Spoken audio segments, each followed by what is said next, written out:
It used to be nice and quiet down here.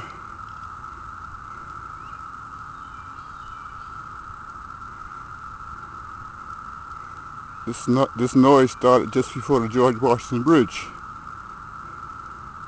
In various areas, it kind of like raises its pitch. There's no specific direction of it.